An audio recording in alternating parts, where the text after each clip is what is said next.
So this section is a little bit shorter than some of the other sections. And we have already talked a little bit about continuity before. So we're going to be talking about continuity again. Let's see.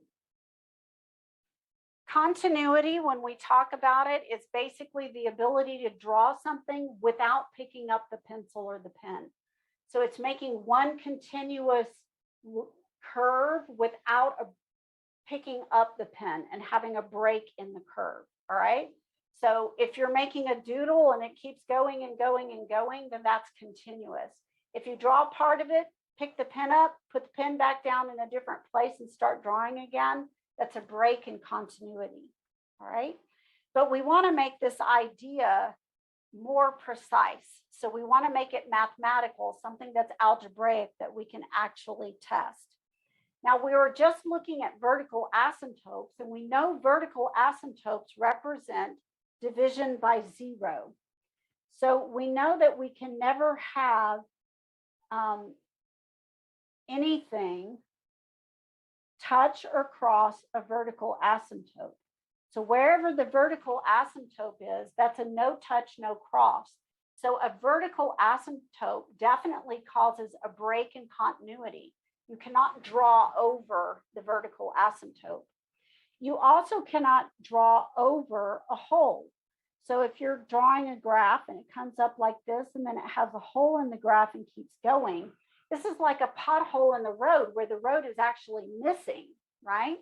So that's another break in continuity of the graph. And there are two more types of breaks. There's a displaced point where there's a hole in the graph, but it's actually defined somewhere else. So it's defined for all values of x, but there's still a break in the graph. And the last type of break in continuity would be a jump. So you come along, you have a hole in one place and a solid ball or a hole in the other, but you have a jump in the graph where it jumps from one location to another. So there are four basic types of discontinuity: the jump, the hole, the displaced point, and the vertical asymptote or infinite asymptote. All right. So continuity, and these are basically the pictures. So this is the hole. This is a point of discontinuity. Right. And this is a vertical asymptote, which is called an infinite discontinuity. All right. And this is a jump. So this is a jump discontinuity.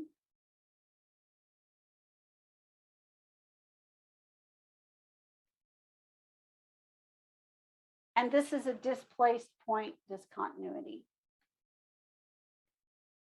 I am going to ask you on the first exam to list the types of discontinuities and to draw a picture of them.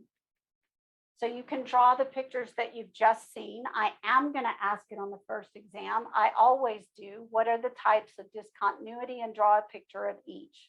All right. So again, we have the jump, the hole, the displaced point, and the infinite asymptote or the vertical asymptote. All right. So now what we want to do is we want to talk about what do we need in order for the limit to, or in order for the thing to be continuous.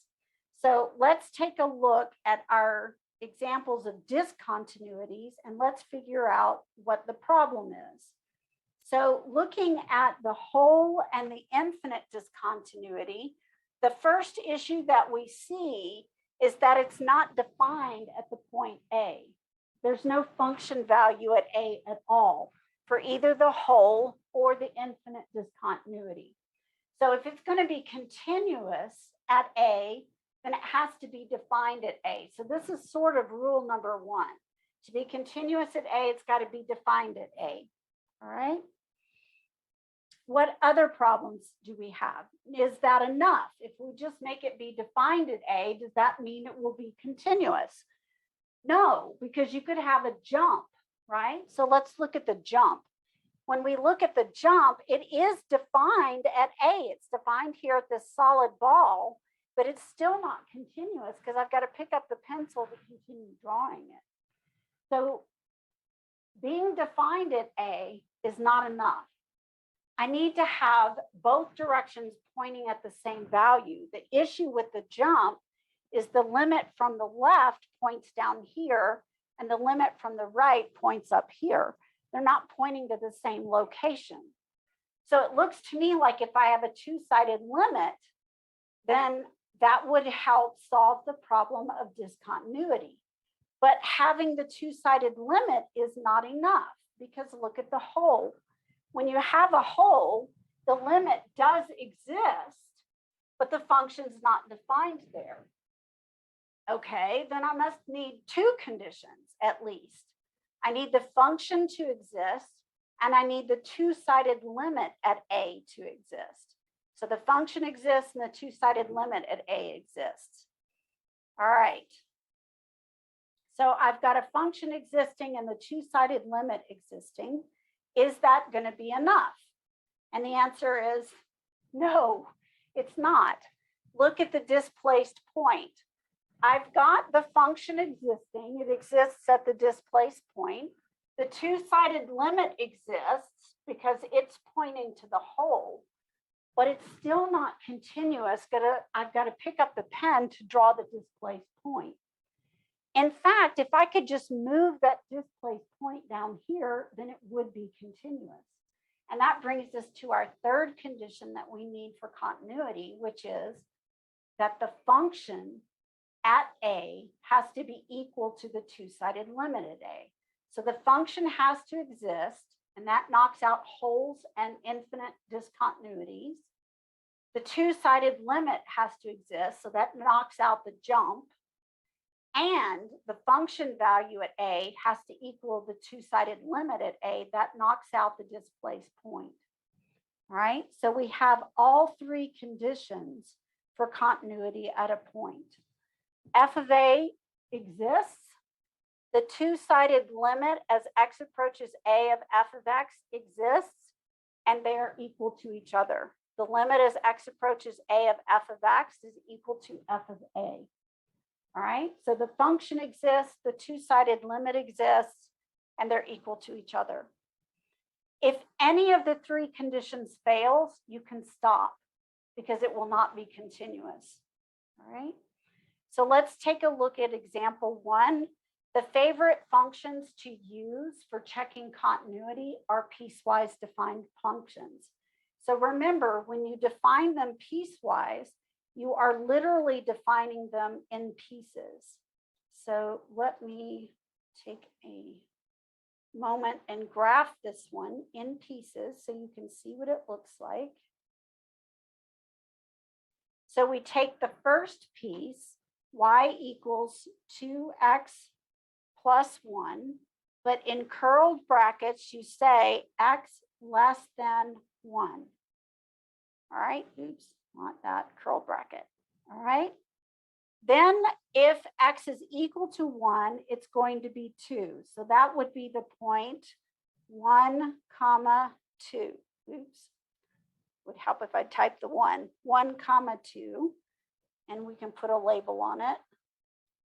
And the last one is y equals negative x plus 4, but only graph that in the section where x is greater than 1. All right. Uh-oh. Let's look at our graph now. Once you have it graphed, it's pretty obvious. All right. We have a displaced point. These are actually holes because they don't include 1.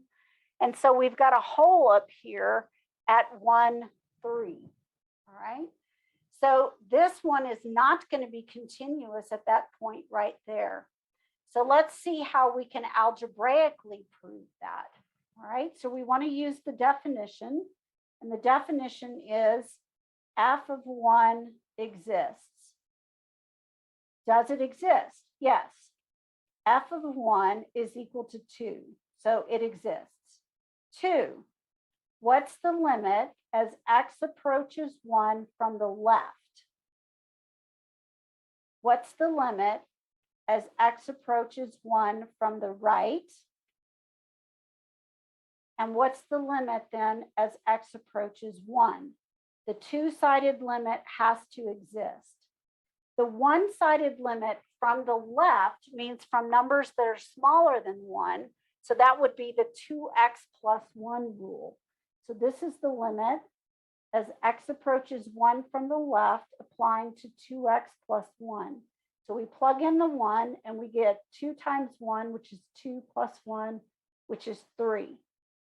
When we approach from the right, though, we have to use a different piece. As we approach 1 from the right, we're approaching from values that are larger than 1. So we use the rule negative x plus 4. So this is going to be x approaching from the left, and this is x approaching from the right. All right, so let me scooch this over. X going to 1 from the left, x going to 1 from the right. Right? So then we're going to use the rule negative x plus 4. And we plug in 1 and we get negative 1 plus 4, which is still 3. Since these are both 3, then the two-sided limit exists and it's 3. So we've satisfied rule 2. We do have a two-sided limit. The limit from the left is 3. The limit from the right is 3. They agree, so the limit is 3. The problem is with rule 3. F of 1 equals 2, which does not equal the limit as x approaches 1 of f of x, because it's 3. So it is not continuous at x equal 1. And what we have over here in the graph is a displaced point, right?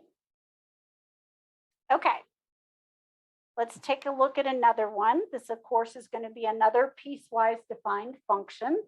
So we're looking at x cubed for x less than negative 1, 2x plus 1 for x between negative 1 and 3, and the absolute value of x plus 1 for x greater than 3. So let's see how we can put that onto our graph in 3 pieces. Where's my edge? There it is. All right, so I've got x cubed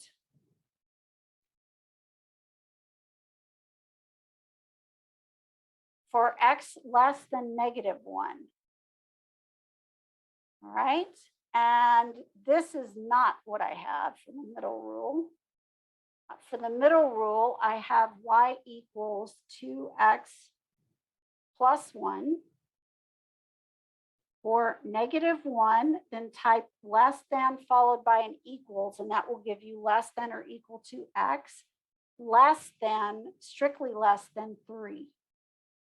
All right, so we have that part of it. And the last part is the absolute value of x, which I'm not sure how to type absolute value. That didn't do it. Let's see if this does it. Absolute value of x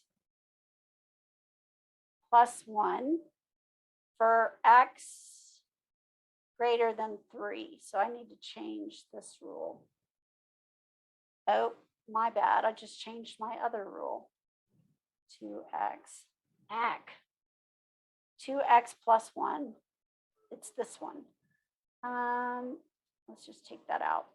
And then y equals absolute value of x plus 1 for x greater than 3. All right. Okay, so we've got holes at the endpoints, but the question is, does it exist at the other things? So let's see which one's a hole and which one is not. First off, on the 2x plus 1, I've got less than or equal to negative 1. So it could equal negative 1, which would give me negative 1, negative 1. So this is a solid ball right here at negative 1, negative 1.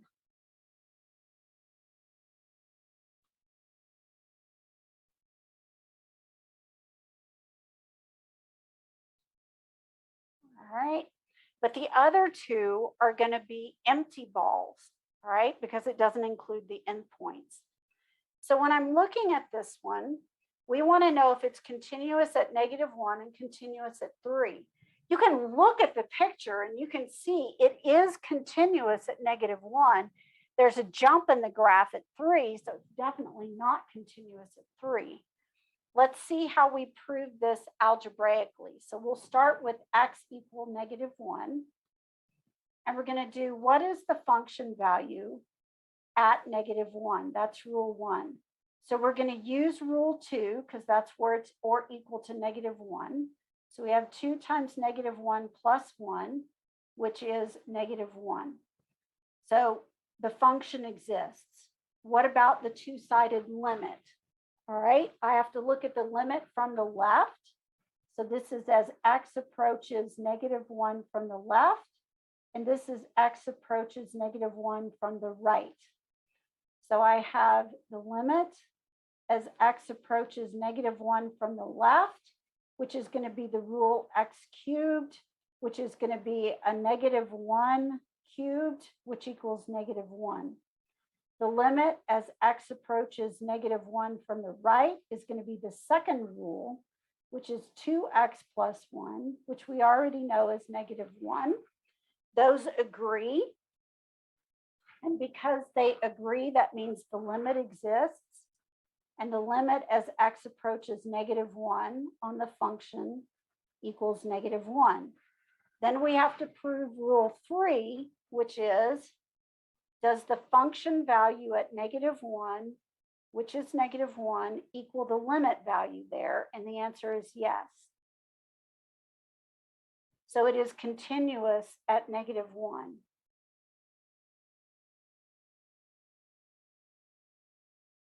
All right. And then we can repeat the process at x equal 3. So at x equal 3, we have a problem because the function at 3 does not exist. Does everybody see that? It's less than 3 and greater than 3, but there's no equal 3. I can stop right here. The function doesn't exist. It's not continuous there. Any of the 3 fail, it fails. So it's not continuous at x equal 3. So we're going to talk now about the continuity of polynomial and rational functions. Polynomial and rational functions are special classes of functions. Remember, polynomials have 2 conditions. They have real coefficients and they have whole number powers on the variable. And that's 0, 1, 2, and 3, etc. So when we think about these 2 functions, they're some of our most favorite functions to deal with and to use for modeling things that happen in the real world. So we typically try to create combinations of polynomial and rational functions to describe what happened in the real world for a couple of important reasons that we're going to learn about this semester. And the first one is that we know exactly where they are and are not continuous. So polynomial functions are our hands down favorite functions of all because they're continuous everywhere over the entire real domain. So they're continuous from -infinity to infinity. So when we're thinking about polynomial functions, there's no question about them having holes, infinite asymptotes, or jumps, or displaced points. They don't, all right? All of our polynomial functions are continuous over the entire real number system. Now, what about rational functions? Remember that a rational function is the ratio of 2 polynomials. So you have one on top and one in the denominator. So basically, they're going to be continuous everywhere except at zeros of the original denominator. Now, they can have holes and they can have infinite asymptotes. They do not have jumps. And they don't have displaced points. All right. So they don't have jumps and they don't have displaced points. but they can have wholes if the factor cancels from the numerator and denominator and disappears completely. And they can have vertical asymptotes if there's a factor in the denominator that does not cancel and disappear. So when we think about polynomial and rational functions, they're our favorite too, because we know exactly where they are continuous. And continuity is one of the conditions that is applied to almost all of the major theorems in mathematics from now on. And I'm talking about not just in Calculus 1, but I'm talking about Calculus 2 and Calculus 3. So continuity is a huge, huge, major concept. So we're just going to review our discontinuities, and we're going to talk about them in a different way as well. We're going to talk about removable discontinuities and non-removable. What does that mean, removable? I mean, how can you remove a discontinuity? Well, removable basically means if you could redefine one single point, then it would be continuous. All right. So if you could move one single point, it would be continuous. So both wholes and displaced points are what we call removable discontinuities. When we get to integration, we're going to learn that we can integrate across removable discontinuities.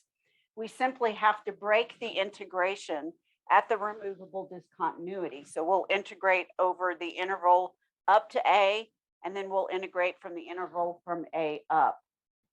So again, in order to integrate across something that has a removable discontinuity, you just break it right there at the removable discontinuity.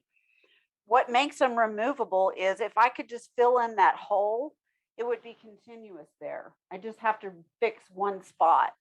Same thing on the displaced point. I just have to take the displaced point and move it back to the hole, and then it's fixed, if you will. All right.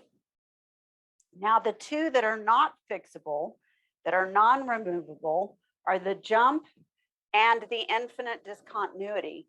I can't move a single point and have this jump be connected. There's no way to move one single point and have it be connected. So we can integrate across jumps. We do break them at the jump, but it is a little bit of a dicey situation because it's more than one single point we're having to move.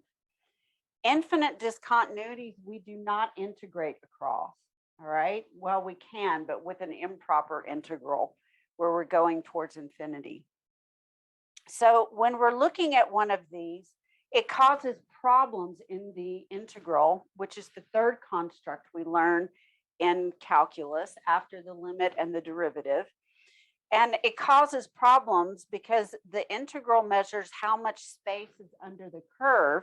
And it's hard to know how much space is under the curve if part of the curve is going off to infinity. And that makes it difficult to estimate the amount of area beneath the curve. All right, so we call those non-removable discontinuities.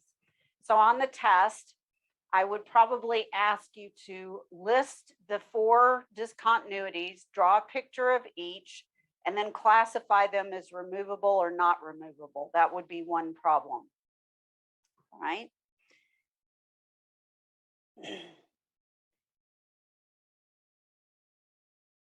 All right, let's take a look at this example here. We have example 3. For what values of x is f of x equal to 3x to the 4th minus 4x squared continuous? Classify any discontinuity as a jump, a hole, a displaced point, or an infinite asymptote, and then classify as removable or not. Well, first off, this is why I require you to know what is and what is not a polynomial. If you don't know if it's a polynomial or not, then you don't know where it is continuous. So remember that the theorem that we just looked at said that polynomial functions are continuous everywhere. Polynomial functions have real coefficients, and our coefficients here are 3 and -4, and they have whole number powers on the variable when it's written in the numerator, and we have a 4 as a power and a 2 as a power, which are both whole numbers. This is a polynomial, so it must be continuous everywhere. All right. So this one is continuous on R, or you could write it as negative infinity to infinity. Remember to always use round parentheses with the infinities because they're not numbers, they're directions. So you can't include a direction. All right. Okay. The next thing that we want to take a look at is example 4. For what values of x is f of x equal to 1x under the square root in the denominator? Now, one way to rewrite this problem is to rewrite it with a fractional exponent. So that would be x to the 1/2. And then you can move it to the numerator where you can judge whether or not it's a polynomial. So if you move it to the numerator and you look at it in this form, you can tell that the coefficient is real, it's a 1, but the power is a negative 1/2. There are 2 reasons that disqualifies it from being a polynomial. One, it's not a whole number. It's not 0, 1, 2, 3, 4, 5. It's a fraction. And 2, it's negative. Whole numbers are not negative and they're not fractions. So it's double disqualified. It's not a polynomial. So when we're looking for places where it's not continuous, we're looking for, generally speaking, we're looking for zeros in the denominator. All right. We also have to be aware that the domain will not exist wherever you have a negative under an even root. So our domain here is going to be from 0 to infinity. Does everybody see that? And it does not include 0 because if you included 0, you'd be dividing by 0. All right. So we have a domain of 0 to infinity. Is it defined on all of that? And is it continuous everywhere? Yes, it is. And if you're not sure, you can always come over and produce the graph of it. So 1 over the square root of x.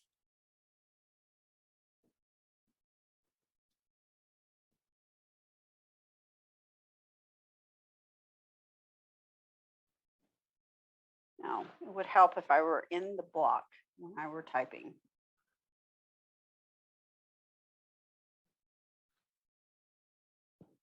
All right, so you can see that it does have domain from 0 to infinity, and it is continuous on its domain. So it does not have any breaks on its domain, and its domain is from 0 to infinity.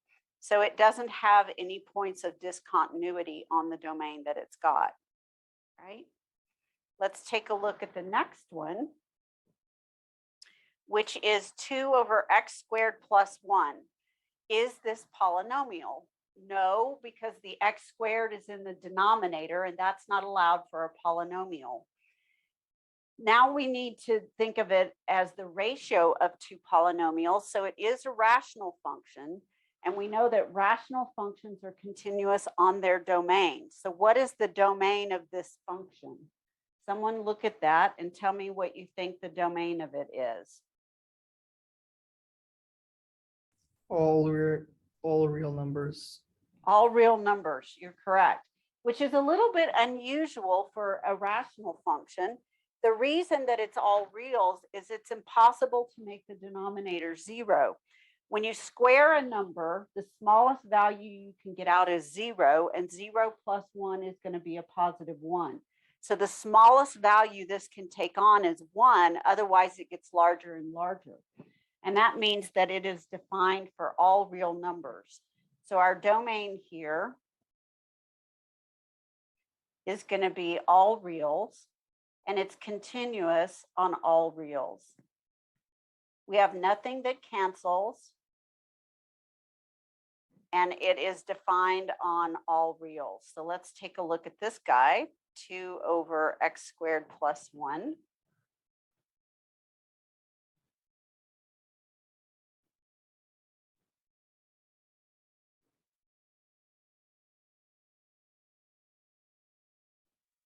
There it is. It's kind of a fun little graph. It kind of comes up, makes a bump in the middle, and then goes back down. And this is sort of typical for ones with squares in the denominator to see this sort of bumping behavior. Sometimes it's below. It just depends on the graph. All right. But it is continuous over the entire domain. There are no holes, displaced points, etc. About the only way to get a displaced point is to have a piecewise defined function. Right? What about this particular graph? It's not polynomial because we have x squared and x in the denominator, but it is a rational function because we have the ratio of two polynomials. So it is a rational function. So we know that it will be continuous over its domain. So we need to look to see where it is defined. All right. So it is going to be defined everywhere that the original denominator is not equal to 0. So where would the original denominator be equal to 0? 0 and 1. At 0 and 1. So you want to take the function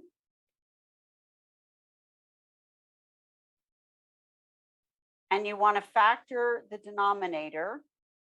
And then you take each of the factors in the denominator and you set them equal to 0 and you solve. And basically what you're saying is x cannot be 0 and x cannot be 1. So tell me about the behavior of the function at 0. Is it a whole or is it an infinite asymptote? It can only be one of those two types and still be a rational function. So is it a whole or is it an infinite asymptote?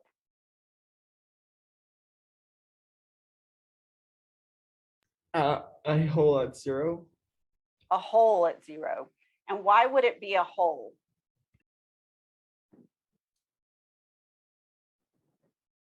If you look at this right here, you have an x factor on top and an x factor on bottom, so it cancels and disappears, and that makes this a whole.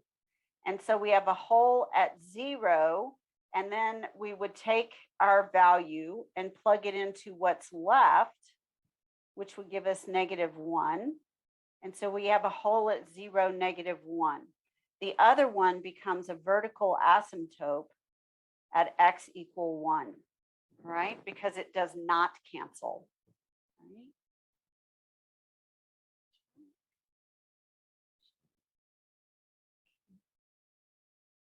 All right. So we can take a look at this one, x over x squared minus x.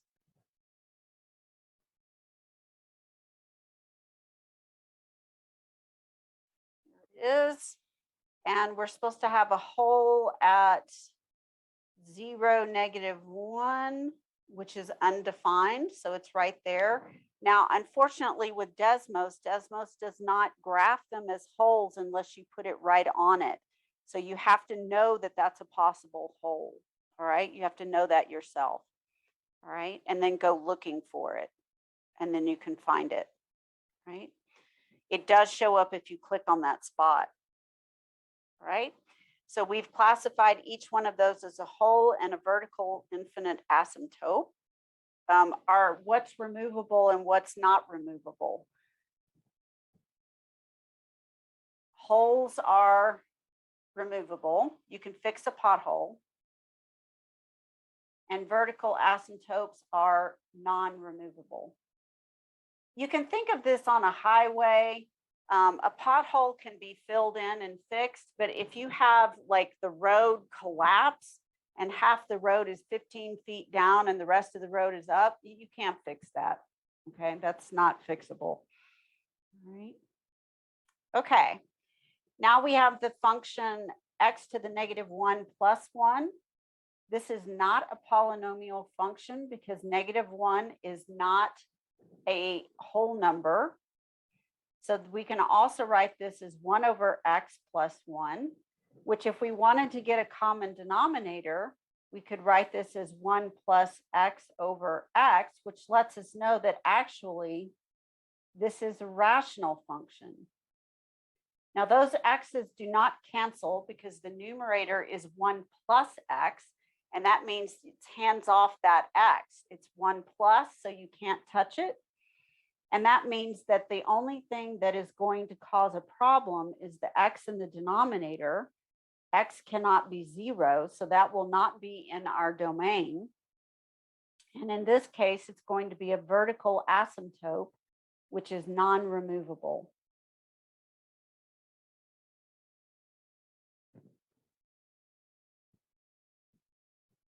Okay, so if we take a look at that one, 1 plus x over x.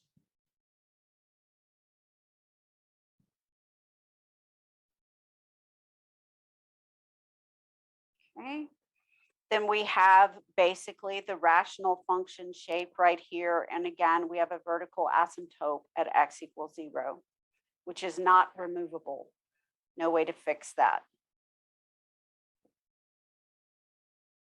Let's take a look at one with a transcendental function in it, e to the x. E to the x is a transcendental function. That just means it's not algebraic.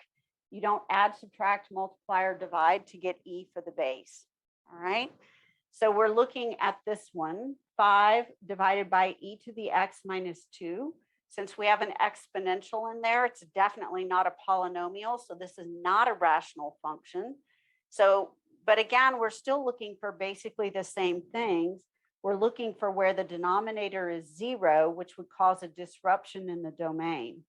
So we know that e to the x minus 2 should not be 0, which means that e to the x should not be 2. How do I solve that for x? This you should remember from your college algebra. Natural log. So we're going to apply the natural log to both sides, or rewrite it in terms of natural log. So this is going to give me natural log of e to the x equal to the natural log of 2. The natural log of e to the x is x, so this is the natural log of 2, which natural log of 2 is just a number. It's about, I want to say, I don't really remember. Let's see. It's about 0.7. All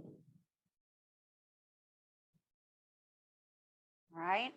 So do you think that would be a hole or a vertical asymptote, a jump, or a displaced point? Hole. Hole? What else could it be? It can't be a displaced point. It's not a piecewise defined function. It's probably not a jump for the same reason. Those typically occur with piecewise defined. It's either a hole or a vertical asymptote. What makes a hole is cancellation of the factor, but we don't have that factor in the numerator, so I'm guessing it's a vertical asymptote. Let's take a look and see.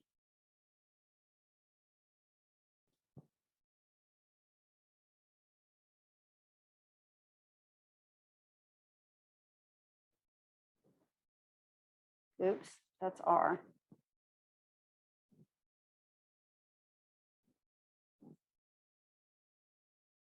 It is. It basically looks like a rational function, but it is not. And then our asymptote is at the natural log of 2, which we could put on here as a vertical line, x equal natural log of 2. And you can see that it is approaching that line right there, which is about 0.7, like I said. All right. And you can tell it's getting close to that line. So it's a vertical asymptote, which means it is not removable. So for holes, you're looking for things that cancel between the numerator and denominator. For displaced points and jumps, you're looking for piecewise defined functions. So other than that, you're pretty much looking at vertical asymptotes and holes. For what values if it's f of x equal to the tangent of 2x continuous? Well, remember the graph of tangent basically comes up and then crosses and then comes up and crosses and comes up and crosses. And it's got these asymptotes right here. So who remembers how to find the period for for tangent. When we're looking at tangent, do you remember you take out the b, which in our case, b is 2, and you take the normal period and you divide it by b. All right. So our normal period here is going to be pi. So this is basically repeating every pi over 2. All right. So another way of doing it would be to say that tangent of 2x has problems at what values? Well, it's undefined at multiples of pi over 2 because it's sine over cosine. We can think of tangent as sine over cosine. And it's going to be undefined when cosine is 0, which is at pi over 2 and 3 pi over 2. But we can write those as pi multiples of pi over 2. So we could say that this is a problem when 2x is equal to pi over 2 plus k pi. And then we can solve for x by dividing every part by 2, which is going to give us pi over 4 plus k pi over 2. And if we wanted a common denominator, pi over 4 plus 2k pi over 4, right? So then when we do our k equals 0, 1, 2, 3, -1, -2, -3, we get these multiples of pi over 4. So we have pi over 4. The next one would be 3 pi over 4. Then 5 pi over 4. Basically every 2 pi over 4. Going backwards, negative pi over 4, -3 pi over 4, etc.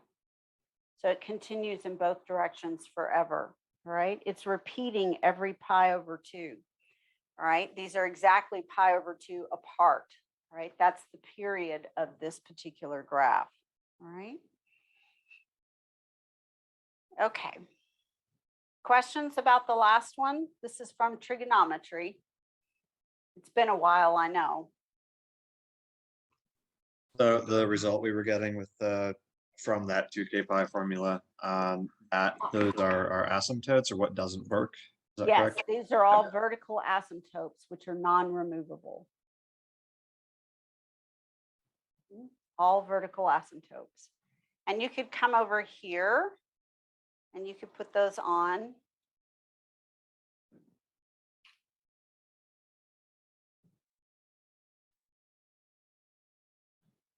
Like this, but in order to know where they are exactly, you kind of have to already know where they start, and you have to tell it to step by pi over 4.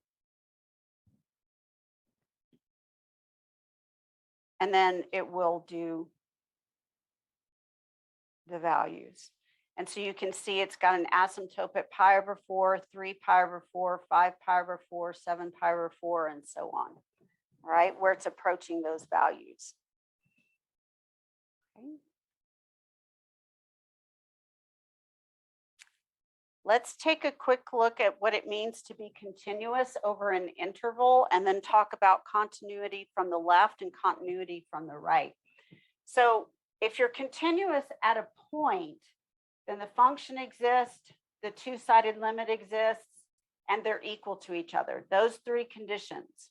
I will ask you on the exam, what are the 3 conditions to be continuous at a point? The function f of a exists, the two-sided limit as x approaches a of f of x exists, and 3, they're equal to each other. F of a equals the limit as x approaches a of f of x, right? But what does it mean to be continuous over an entire interval? That's continuity at a point, but what about continuity over an interval? Say you want to be continuous between -1 and 5. What does that mean? Well, it basically means that you're continuous at every point between -1 and 5. And because I use square brackets, you're continuous at -1 approaching from the right, and you're continuous at 5 approaching from the left. These are what's called one-sided continuity, all right? So when we say it's continuous from one side, what we're talking about is we're talking about the number line. So we have a number line right here. Here's -1. And here's 5. And when we're talking about being continuous from the right, what we mean is that if we think of it as a number line and we're approaching from this direction, then we can define continuity coming from this direction. The continuity on an interval focuses so narrowly on that interval that it doesn't even think about what happens outside the interval. It's just like blinders on a horse, right? All it can see is that interval.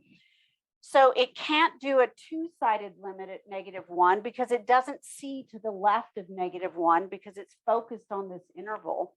So what it does instead is it says that the function at -1 exists, f of a exists. The one-sided limit from the right coming towards -1 from above exists, and they're equal. That's part 3. That's what it means to be continuous from one side at an end point of an interval. Well, what about at 5? Well, we can't approach 5 from the right because we can't look outside the interval. So we're approaching 5 from numbers smaller than 5. So we're approaching from the left or from below. So again, we say that the function at 5 exists. And then we say that the limit as x approaches 5 from the left exists. And then we say that those two are equal. And that's what we mean by continuity from one side.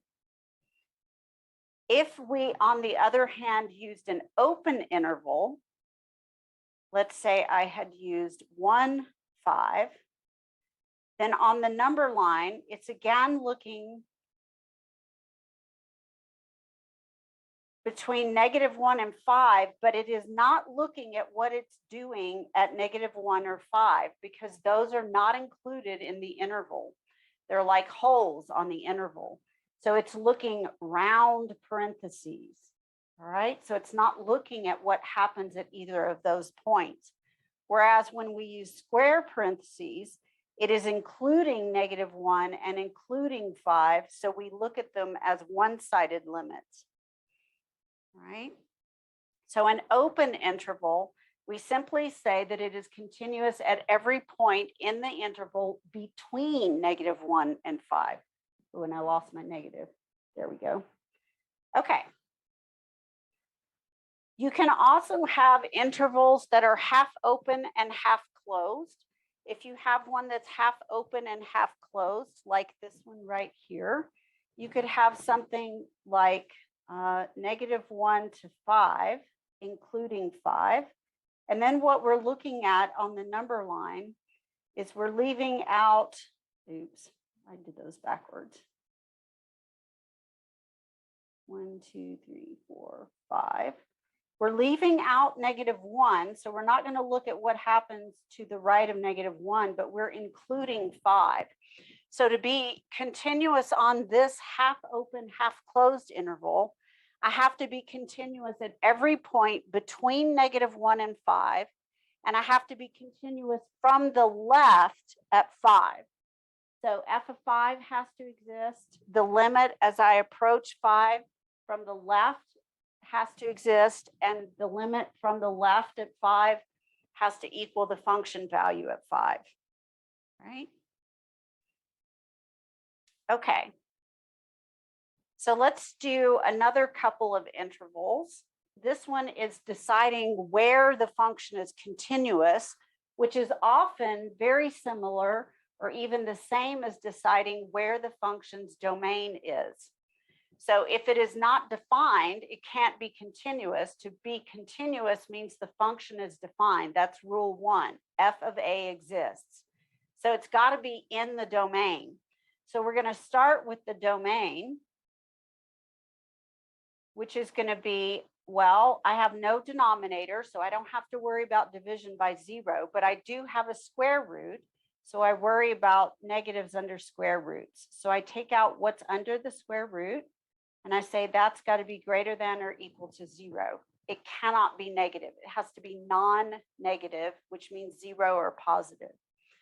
That then implies that x is greater than or equal to -3. So the domain is from -3 included to infinity. And make sure you put this in number line order. Sometimes students get these backwards, and that would be wrong. These follow the number line, all right? Infinity is to the right of -3, okay? Well, are there any other problems with this function? There's no way to have a displaced point or a jump. It's not piecewise defined. Is there a way to have a vertical asymptote? No, the denominator is 1. Is there a way to have a whole? No, the denominator is 1. You only get a whole when you cancel a factor from the numerator and denominator. So I think that this is continuous from -3 to infinity. So that would be continuous over its domain. So let's take a look at it. So this is the square root of x plus 3. There we go. And it is defined. Now I need to take my pi over 4 step off and go back to numbers. It is defined from -3 on. And when you click on -3, note it does give you the value of 0. So it is definitely defined there. That's a solid ball, not an empty one. So it has no jumps, no displaced points, no holes, no vertical asymptotes. It just looks like the upper arm of someone swimming, right? Where they bring their arm out of the water and come across like that. Could you explain what piecewise defined means again? Yes. Piecewise defined are the functions that look like this, where you've got rule 1, x here, and rule 2, x here, right? Like different rules, okay? In other words, it's defined in pieces. So this is a piecewise defined function. The only real way to get a jump or a displaced point is to have a piecewise defined function. It's got to be defined in pieces because your jump comes from the different pieces and your displaced point comes from the different pieces.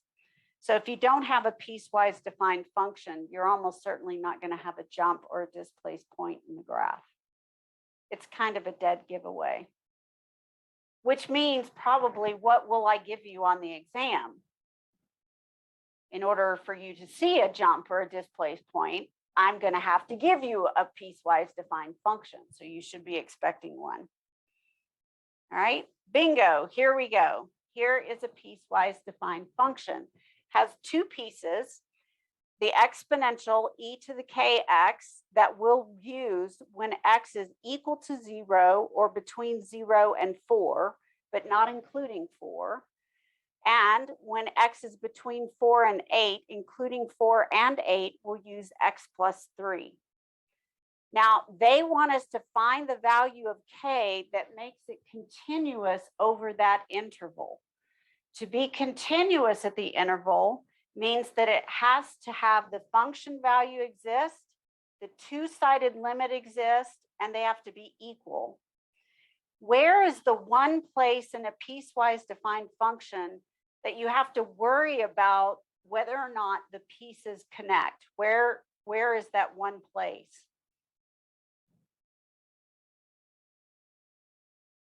It shows up here on the right. It's where these two connect. It's the number that's mentioned in both rules, but is only included in one of them. In this case, at x equal 4. So x equal 4 is the problem. Why? Exponentials are defined everywhere. Lines, x plus 3, are defined everywhere. Neither one of those have holes, jumps, displaced points, or infinite asymptotes. They're defined over the entire real number line. So the only place we could have a disconnect in the graph would be where the two pieces connect together, and that's when x is 4. So we're going to look at 4. So the first thing we have to establish is we need continuity at x equal 4. That's a single point. And so we're going to use the conditions for continuity at a point. We need f of 4 to exist. Does it exist? We would use rule 2 because it's equal to 4 in rule 2.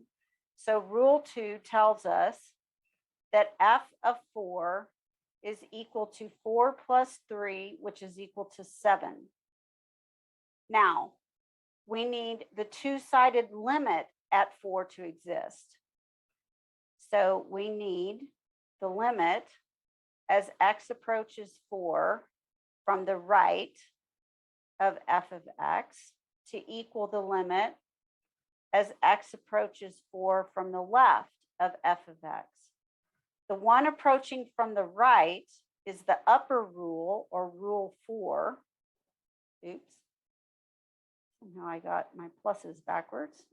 So this is going to be x plus 3. And the rule from the left, from below 4, numbers below 4, is the first rule.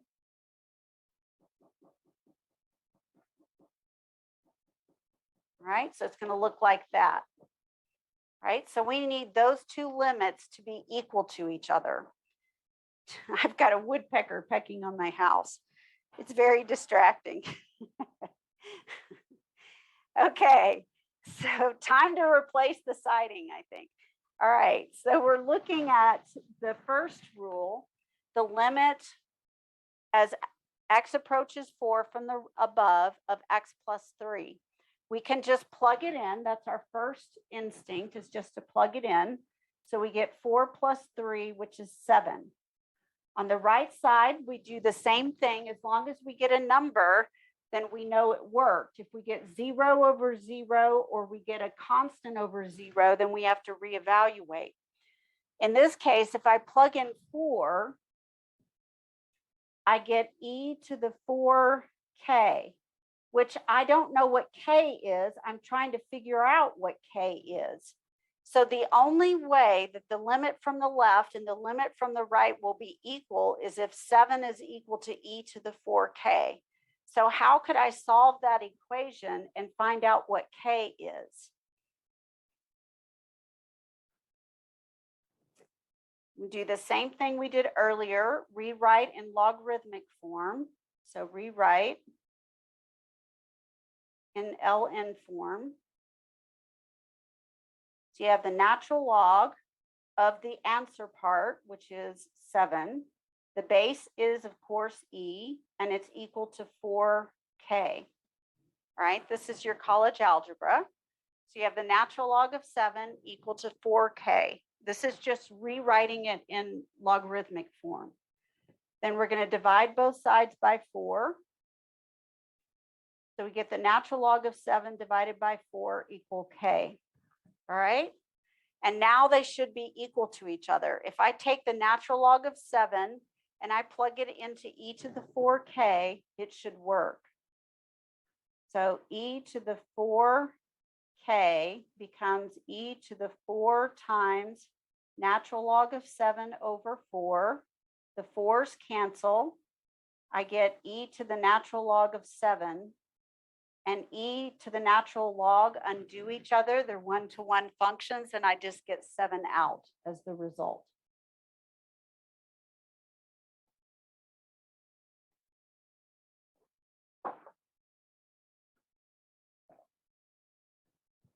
So I've established that the two-sided limit exists. And I've established that k is the natural log of 7 over 4. But that doesn't prove yet that it's continuous at the point. There are 3 conditions, and I have to meet all 3. First one, f of 4 exists. It's 7. Second one, the two-sided limit exists. It does because I define natural log of 7 over 4 to be k. And then rule 3, they're equal to each other. F of 4 is equal to 7, which is equal to the two-sided limit as x approaches 4 of f of x. All right. And that proves that it is continuous at 7. So this is the rule as x approaches 4 from the left, and this is the rule for x approaching 4 from the right. All right. Let's take a moment and come over here and graph that one. So probably need to be able to see it in order to type it in. Okay.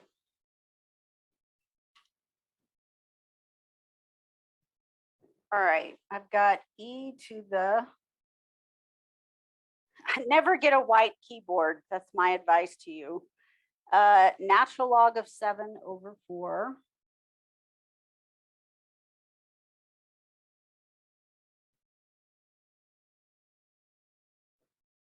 If you have a white keyboard, then you can't tell where you're typing. Never, ever get a white keyboard. I thought it would be cool. It's not cool. It's awful. Times x. All right. And we're only going to use this rule when x is between 0 and 4. So 0 less than equal to x less than 4.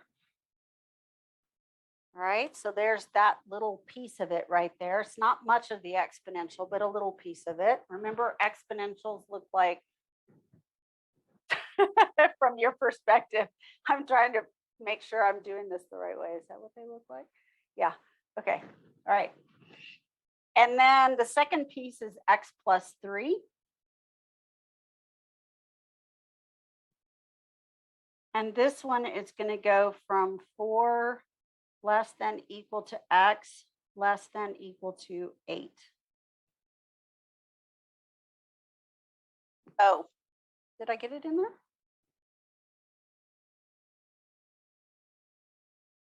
Oh, I see what I did. I got negative x up here.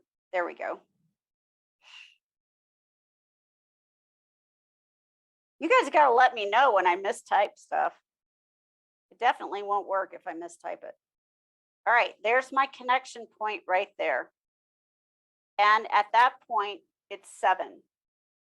All right, so right there, it is 7. It connects right there at 7.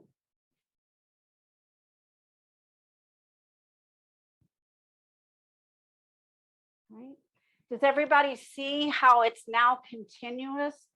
It comes along and they connect. Yeah, it's got a point there. It's kind of pointed, which we're going to learn means it may not be differentiable there, but it is continuous. You can draw it without picking up the pencil. All right, so make sure you understand both the hand waving definition of continuity and the formal definition. On the exam, I will ask you both. I'll say the hand waving definition of continuity is draw the graph without blank, and you'll put picking up the pencil. And then I'll say the formal definition of continuity of point has 3 conditions, which are f of a exists, the two-sided limit as x approaches a of f of x exists, and 3, they're equal to each other.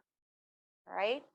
And then I will give you a piecewise defined function like this one and ask you whether or not it's continuous at the connecting point, just like we did just a second ago. All right. Okay. That will probably be 2 problems on the first exam. I'm practically telling you the whole exam if you come to class. All right. But those are the kinds of important things you need to know. Now we want to talk about continuity of a composed function. What composition is. So hopefully you remember what composition is. In high school, they often called this fogging and goffing. All right, where you have f composed with g of x, and that circle is open, meaning it's empty. It's definitely got an open space in it. If it were a solid dot, it would be multiplication. This is not multiplication. This is taking the expression for g of x and putting it inside of f in place of the variable x.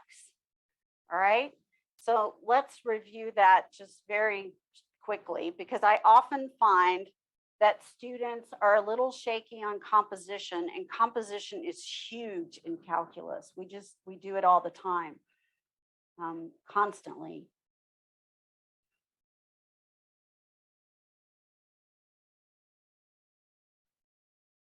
All right, so if I want to do f composed with g of x, which is also f circle g of x, it means that I write the f function, I leave a hole for the variable x, and I replace that hole with the other expression, the other function. So I put x plus 1 in here.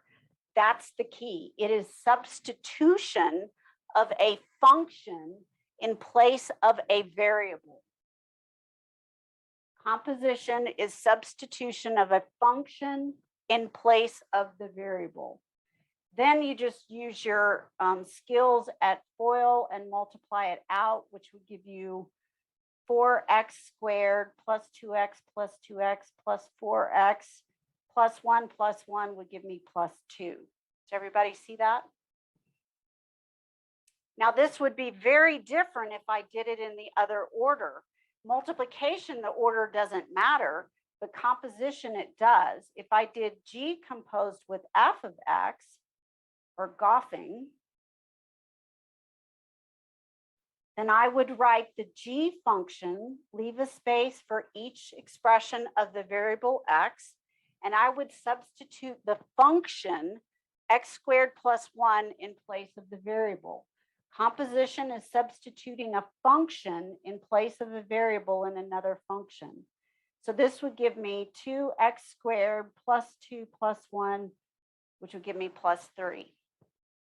Now, why is composition so important? I said it was huge in calculus. It is just, it's massive, right? We use composition all the time for the simple reason that if you take two functions and you compose them, I have no idea what it might look like, but I guarantee you that what you get out is still a function. It will still pass the vertical line test. That's pretty big.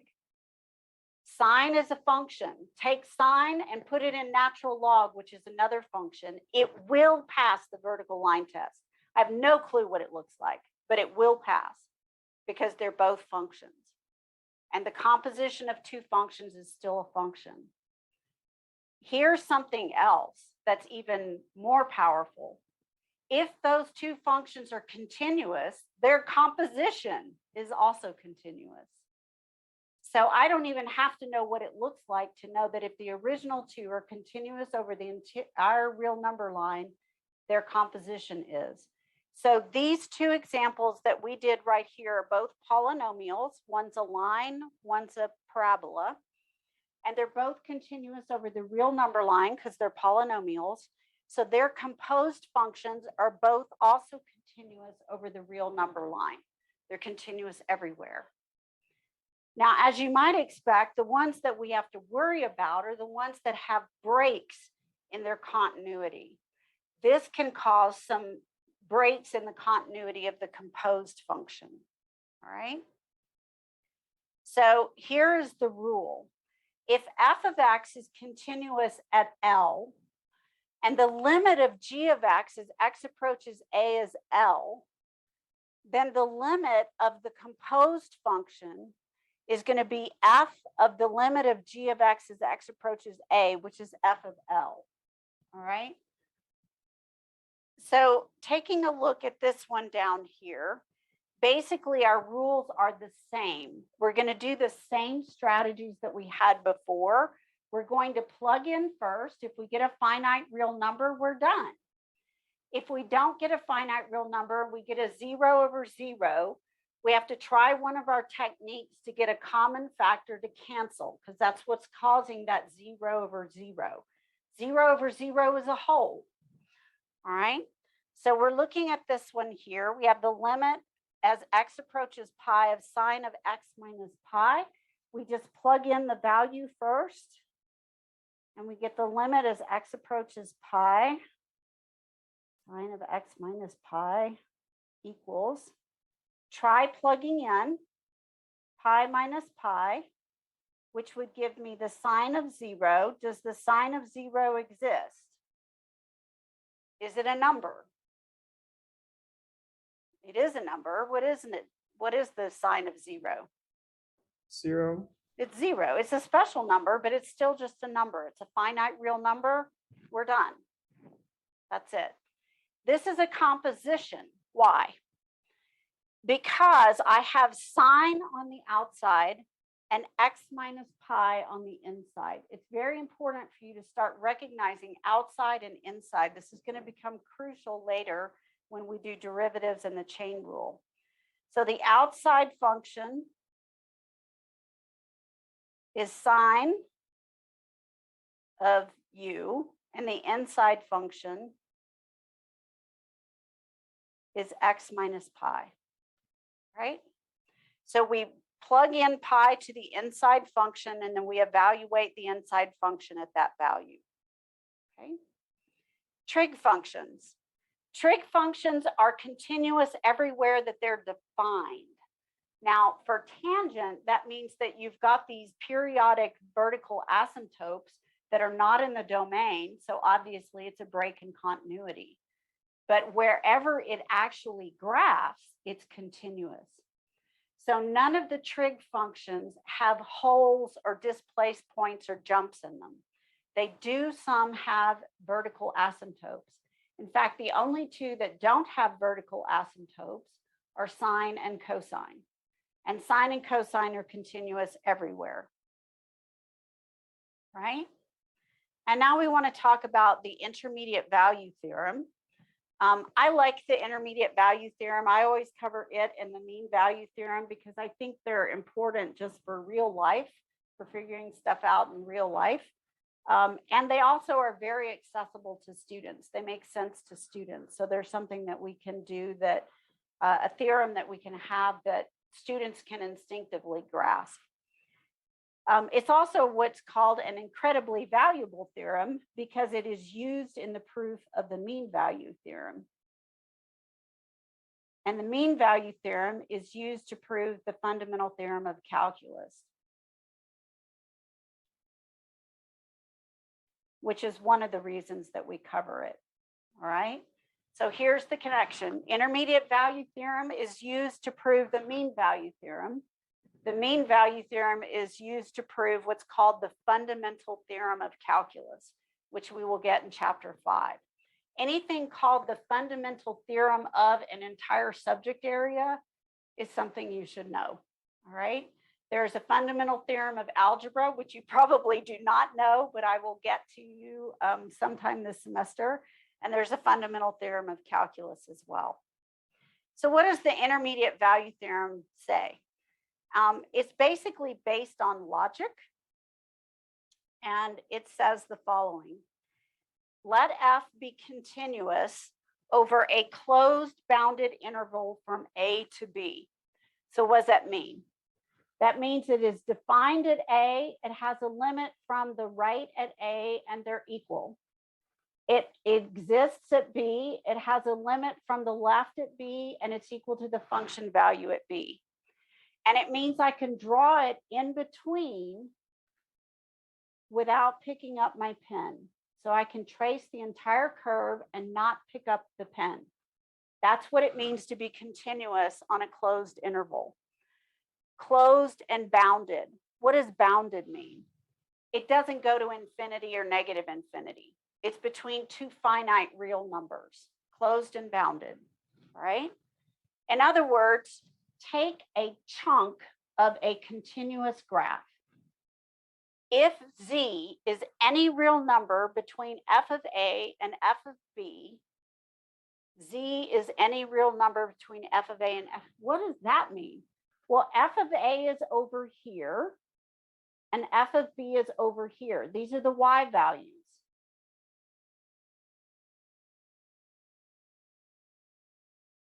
Right? For that particular ordered pair. Let z be any number that falls between these two. All right? And keep in mind that f of B does not have to be above f of A. It could be the other way around. It doesn't say less than or equal to, it just says between. Sorry, I need to sneeze. Okay, then there is a number C between A and B satisfying f of C equals Z. And actually, there's an error here. This should be open. All right, open parentheses, not closed. So probably need to fix that. All right, intermediate value theorem. There's a number C between A and B where f of C equals Z. What does that mean? All right, I can draw from here up to here and not pick up my pencil. Is there any way I can draw from here up to here and not hit every Y value between the two if I don't pick up the pencil? No. I can't draw from the bottom value to the top value without hitting every Y value in between. If you start your car at rest, 0 miles an hour, and then you're driving 70 miles an hour, was there a point at which you were driving 35 miles an hour? Was there a point at which you were driving 42 miles an hour? Was there a point at which you were driving pi miles an hour? You can't get from 0 to 70 without crossing every single possible speed between, because speed is a continuous function. And that's all this says. Intermediate means between. There has to be a value between. All right. Now, one of the things that we use this for is to find zeros or x-intercepts in an interval. How do we do that? Or what do we do when we're doing that? When we're looking at a graph, let's say we have a curve like this, and I have f of A here, and I have B, f of B here. So you notice I've reversed the order here. F of B is below f of A. What's one thing that you note about the Y values, f of A and f of B? One of them is above the x-axis and one is below the x-axis. So they have what? A zero. Hear. They have, as far as their signs are concerned. You guys are quiet today. I'm going to start calling on people. Jean, Lindsay, or Brittany, tell me about the sign of f of A compared to the sign of f of B. Are they both positive, both negative, or not? Oh, they're sleeping. Sign of what? The signs of f of A and the sign of f of B. So f of A is here and f of B is here. Are they the same? Are they both positive, both negative, or one of each? F of B is negative? F of B is negative. Why is f of B negative? Well, it's below the axis, right? Y values below the axis would be negative, and f of A is positive because it's above. Mhm. So this one is positive, and this one is negative. And then I think Juan was alluding to this a second ago. What is between a positive number and a negative number? If you hit every value in between them, for sure, what one number do you have to go through? 0.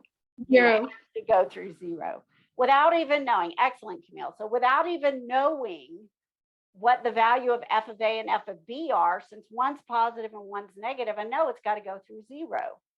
And 0 is where our x-intercepts show up. So right here at this value, I have some x, but the y coordinate is 0.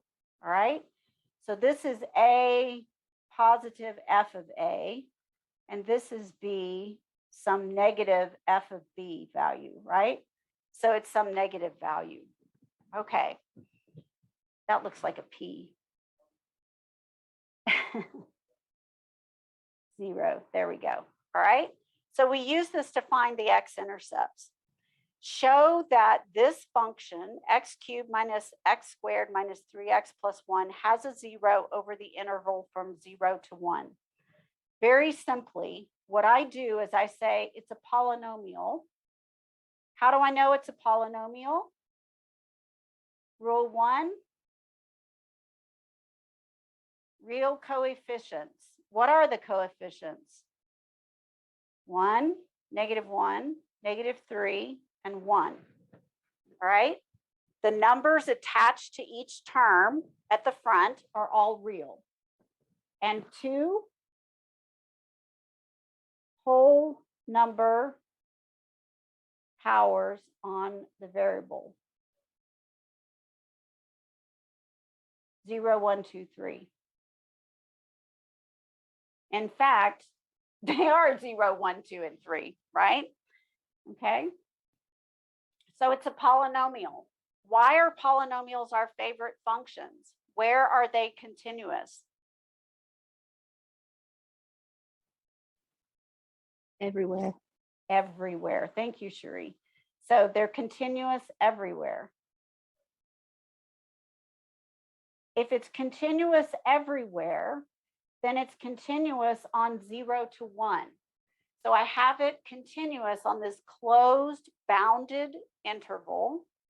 And I want to know, does it have a 0 in there? So I'm going to find f of 0, which is equal to 0 cubed minus 0 squared minus 3 times 0 plus 1, which is 1. And then I'm going to find f of 1, which is 1 cubed minus 1 squared minus 3 times 1 plus 1, which is, I'm getting -2. Is that what the rest of you got? Yep. One of them is positive, one of them is negative. By the intermediate value theorem, there exists a C in 0 to 1 where f of C is 0. It's an x-intercept.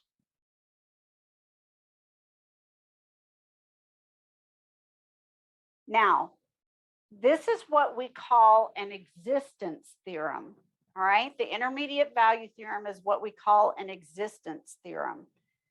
So where was it again? An existence theorem tells you that something exists, but it doesn't tell you how to find it. All right, all this does is prove to me that there has to be an x-intercept between those, but it doesn't tell me where it is or how to go find it, but I know it's there. All right, so I know it's there. Once you know it's there, it's easier to go find it. So let's prove to ourselves that in fact there is one there by graphing it.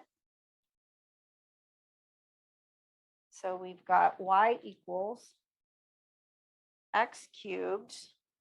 I keep forgetting to click on the box.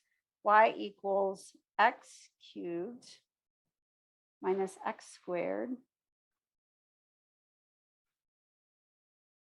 minus 3x. Is it plus 1? All right. Here's my graph. And I'm looking over the interval from 0 to 1. So I'm going to blow it up larger so I can see 0 to 1 really easily. There is one right here. Whatever that is right there, that's my x-intercept. And it is definitely between 0 and 1. Because at 0, I get 1. And at 1, I got this value down here. And it's continuous between somewhere. It has to cross the x-axis between them at least once. Somewhere between those values, it has to cross at least once. And then at -2. All right. So somewhere in between, it crosses at least once. Let's try another one. Apply the mean value theorem to determine whether 2 to the x equal x cubed has a solution when one of the intervals 1.25 to 1.375 or 1.375 to 1.5. Well, first off, that's not really written in function form, is it? It's not really written in a combined function form where I can look at it. So one of the things I need to do first off is get both those terms to the same side of the equation. So I'm going to take 2 to the x equal x cubed, and I'm going to rewrite this as y equals 2 to the x minus x cubed. Move both of the terms to the same side of the equation. Then we're going to evaluate. Now, is this continuous? Well, here's the thing. I've got one continuous function, 2 to the x, subtracting another continuous function, which is a polynomial x cubed. Since they're both continuous everywhere, their difference is continuous everywhere, all right? When you add two continuous functions, you get a continuous function. When you subtract two continuous functions, you get a continuous function. When you multiply two continuous functions, you get a continuous function. When you compose two continuous functions, you get a continuous function. When you divide two continuous functions, you get a continuous function except where the denominator is 0, all right? Thou shalt not divide by 0. So this is going to be continuous on those regions, and we're going to take y of 1.25. We're going to figure out what that value is. And then we're going to do y of 1.375. And we're going to figure out what that value is. So take a moment and go ahead and compute those. And then we're also going to be looking at 1.5. All right. So if you want to, this is a good use for the graphing calculator. You can use the main screen. You can enter your function as 2 to a power and then put in 1.25 and then minus parentheses 1.25 parentheses to the third. And then you can just go back and change the numbers each time. All right. So so follow along. Work with me, verify that I'm writing down the values that you're coming up with. And then second enter will give you the same expression back, and you can use your key to move over and insert a new number.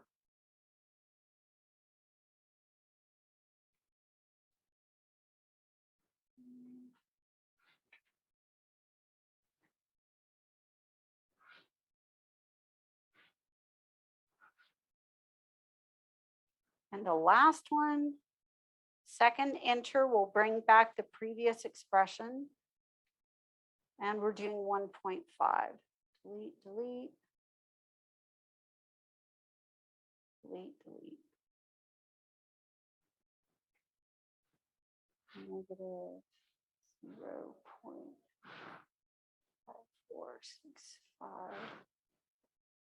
0.5465728753. Okay.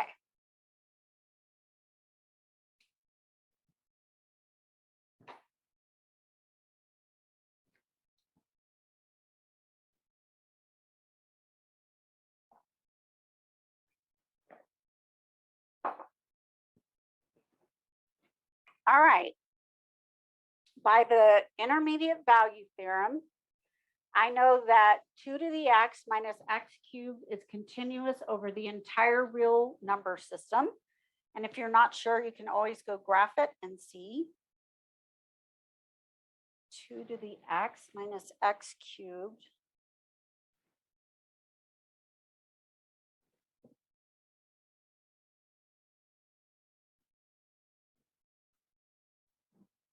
Okay, there it is. It looks really cubic to me. Ah, then it bends and comes back. Okay, I was like, that looks really cubic. Where's the exponential part affecting it? There it is. So it's causing it to turn around and come back up. All right. So if we wanted to change our scale, we could change our scale, but then we would probably lose a little bit of this dip that we've got going on here. So we're focused on the numbers between 1.25 and 1.375 for the first interval. I know that y of 1.25 is a positive value and y of 1.375 is a negative value.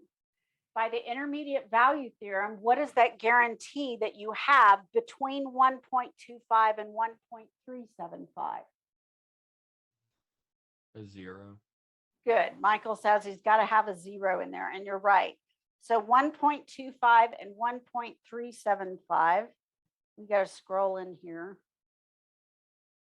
1.25 and 1.375. All right, and there it is right there. It's at 1.373. It's really close to 375, but it's right there at 1.373. That's where the 0 is. Okay. And then the next one is between 1.375 and 1.5, but they're both negative. The intermediate value theorem doesn't say there's not an x-intercept in between. It just doesn't guarantee one. All right. So it doesn't have anything to say if they have the same sign. They could have an x-intercept or they might not. The intermediate value theorem also doesn't guarantee how many there are. It just guarantees there's at least one, but there could be more than one. In this case, there's not another one because you see it keeps going down. All right. All right. Let's take a look at the last example, which is graph sketching based on information that you're given. Okay. The book says the domain of f is negative infinity to infinity, which I claim is an error because the next thing that it says is f has an infinite discontinuity at x equal -6. If I have a vertical asymptote at x equal -6, what does the domain have to leave out?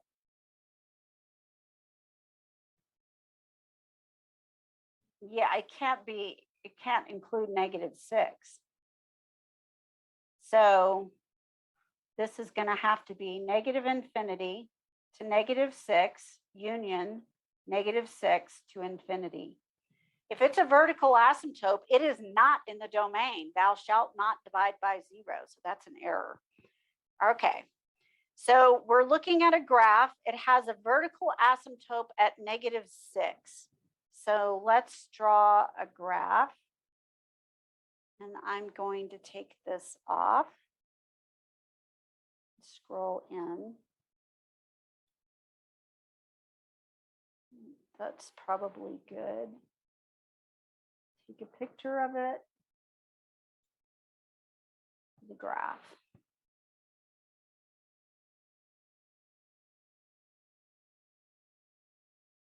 Okay. So somewhere here at -6, I have a vertical asymptote. So the first thing I'm going to do is I'm going to come over here at -6, and I'm going to draw a dashed line at -6 to indicate that's a vertical asymptote and not in the domain. Next thing.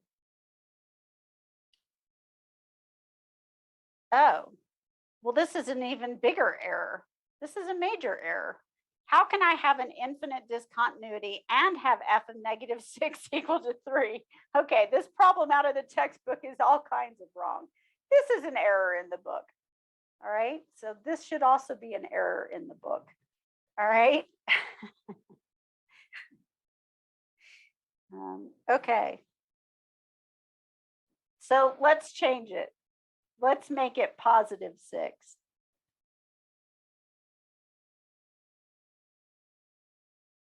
We just changed it because this has to be wrong. If it's a vertical asymptote, it can't be defined there. All right. So you can't have both. All right. Thou shalt not divide by 0. So f of 6 is 3. So I'm going to come over here to 6, come up to 3 and put a ball. All right. Hopefully that works with the rest of it. Then it says the limit as x approaches 3 from the left is equal to the limit as x approaches 3 from the right, which is 2. Oh, -3, approaching -3. The limit value is 2. So as it approaches -3 from both sides, the limiting value is 2. What is the function value there, though? The function value at -3 is actually 3. So that is a hole in the graph with a displaced point up here at 3. All right. Okay. And what else do we have? F is left continuous, but not right continuous at 3. Left continuous means that it's defined and it looks like it's going to approach it at 3, but not right continuous probably means there's a jump in the graph. And then at 3, but it doesn't define what the values are there. So let's just connect. We'll make this solid. And then we'll make this a jump in the graph to go up to here. All right. Just for fun. The limit as x approaches -infinity is -infinity, and the limit as x approaches infinity is +infinity. This one keeps going up. This is going to have to approach one way or the other. It doesn't say. And this one, I don't know what it does, but it's drawing in and maybe coming down forever, something like that. Right? Or we could draw it like this. All right, whichever way you want to do. Okay, so I'll have to fix this problem because it's definitely way wrong. All right, so I found 2 errors today, or 3 errors, 2 on this problem and 1 on the intermediate value theorem. So I'll get those fixed in the notes. All right. Wouldn't the one in the middle go through the hole, not through the solid point? Oh, yes, it would. Thank you. What was I thinking? I did it too quickly. Goes through the hole. That's where the limit value is. Yeah. Good catch. Yep. The displaced point is the point that's not on where the limit value is. It's out of position. Okay. All right.